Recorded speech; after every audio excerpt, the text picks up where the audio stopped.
Assalamualaikum warahmatullahi wabarakatuh. Alhamdulillahi rabbil alamin. Assalatu wassalamu ala sayyidina Muhammadin wa ala alihi wa sahbihi ajma'in. Amma ba'du. Yang saya hormati Bapak Wakil Presiden Republik Indonesia, yang saya hormati Ketua dan segenap pengurus Badan Wakaf Indonesia, yang saya hormati para pengurus BWI perwakilan provinsi se-Indonesia, yang terhormat para perwakilan kementerian, lembaga, dan institusi keuangan mitra BWI, para peserta Rakornas, baik yang hadir secara fisik maupun secara virtual, yang sangat saya hormati.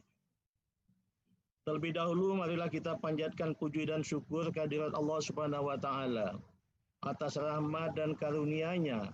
Hari ini dapat diselenggarakan rapat koordinasi nasional BWI se-Indonesia dan launching Gerakan Wakaf Indonesia. Salawat dan salam tidak lupa semoga tercurah kepada Nabi besar Muhammad SAW beserta keluarga dan para sahabatnya. Bapak Wakil Presiden dan peserta Rakornas yang saya hormati. Badan Wakaf Indonesia dibentuk oleh Kementerian Agama berdasarkan undang-undang dan menjadi mitra strategis Kementerian Agama dalam mengembangkan dan memajukan perwakafan di tanah air. Untuk itu, Kementerian Agama bersama-sama dengan BWI dan segenap elemen institusi penggerak ekonomi dan keuangan syariah terus berupaya memperkuat ekosistem perwakafan nasional. Sejalan dengan arahan yang pernah disampaikan oleh Bapak Wakil Presiden dalam Rakornas BWI tahun 2019 yang menekankan pentingnya pengelolaan wakaf yang terbengkalai atau belum dikelola sehingga tidak menghasilkan nilai manfaat, maka menurut hemat kami, berbagai terobosan perlu dilakukan secara berkesinambungan, baik dari sisi regulasi, kebijakan, program, dan layanan wakaf. Siapa saja bisa berwakaf dan manfaat wakaf sangat luas sepanjang berada dalam koridor yang tidak bertentangan dengan ketentuan agama. Melalui kepemberdayaan wakaf, kita implementasikan misi Islam sebagai rahmatan lil alamin. Salah satu keunggulan wakaf ialah pada keluasan dan keluasan skema pengelolaannya, yaitu sebagai aset sosial yang dapat diinvestasikan ke dalam instrumen keuangan komersial sepanjang tidak keluar dari batasan syariah. Pengelolaan wakaf yang produktif diharapkan mampu menurunkan tingkat kemiskinan dan ketimpangan di tanah air Indonesia. Di masa ini, Indonesia telah memiliki instrumen wakaf uang dengan skema suku atau obligasi syariah yang dijamin oleh negara atau cash wakaf link suku, atau kalau dalam bahasa Indonesia kita pendekkan dengan CWLS. Produk instrumen wakaf berupa CWLS yang kini terus disosialisasikan dan akan diperluas menjadi CWLS Retail merupakan hasil kerjasama yang sangat baik antara Kementerian Keuangan, Kementerian Agama, Bank Indonesia, dan Badan Wakaf Indonesia. Maka dengan sinergi lintas kementerian atau lembaga dan dunia usaha, kami yakin pengumpulan wakaf uang akan semakin meningkat dan masa depan perwakafan semakin cerah dan mencerahkan kehidupan bangsa. Saya setuju dengan apa yang disampaikan Ketua BWI tadi. Mohon dapat dirumuskan langkah-langkah yang sederhana dan mudah yang dapat dilakukan para wakif dalam melakukan wakaf uang. Bapak Wakil Presiden dan peserta Rakornas yang saya hormati. Dalam kesempatan ini kami mengajak seluruh institusi yang terkait dan segenap elemen masyarakat untuk bersama-sama Kementerian Agama dan Badan Wakaf Indonesia untuk memberikan perhatian terhadap pelindungan, pengamanan, dan pengembangan aset-aset wakaf, serta meningkatkan literasi masyarakat mengenai wakaf. Kita juga perlu terus mengajak masyarakat termasuk generasi muda agar lebih mengenal wakaf dan gemar berwakaf. Pemerintah melalui regulasi yang dibuat amat berkepentingan untuk memberi kemudahan bagi masyarakat dalam berwakaf. Begitu pula seluruh aset wakaf harus dikelola dengan amanah, transparan, dan profesional, sehingga nilai manfaatnya semakin berkembang dan produktif. Kami ucapkan terima kasih kepada BWI yang selama ini telah melakukan banyak langkah-langkah maju dalam pengelolaan wakaf di Indonesia.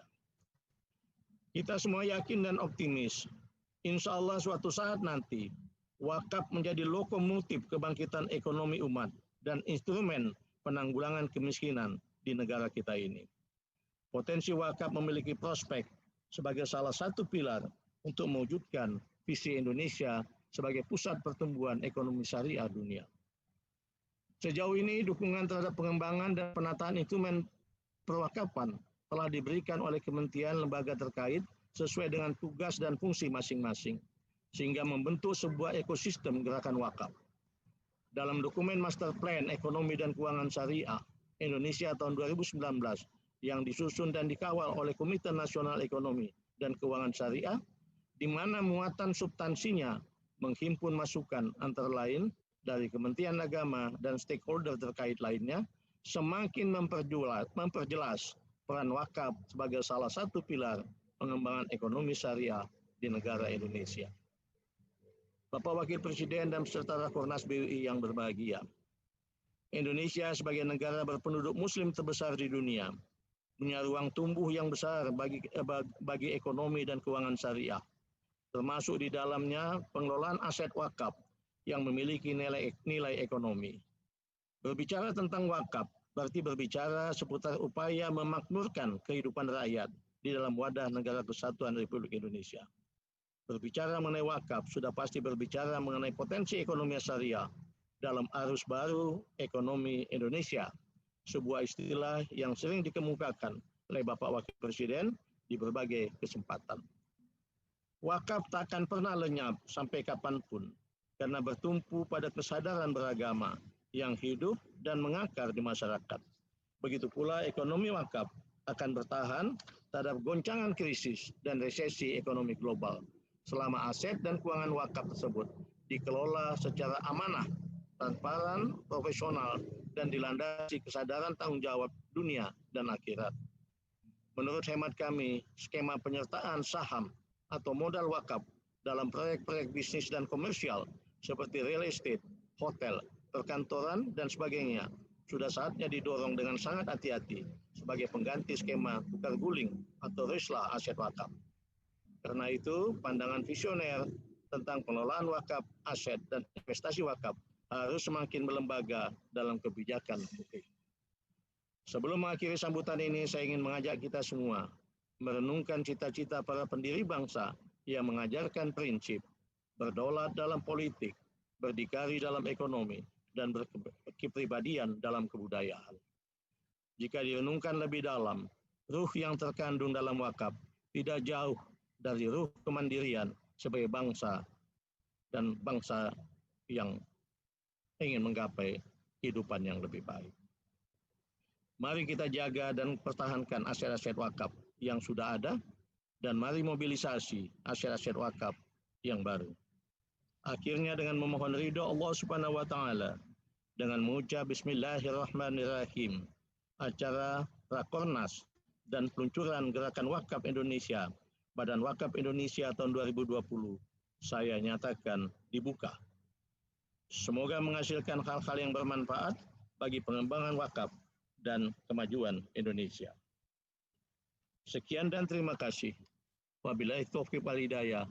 Assalamualaikum warahmatullahi wabarakatuh. Terima kasih.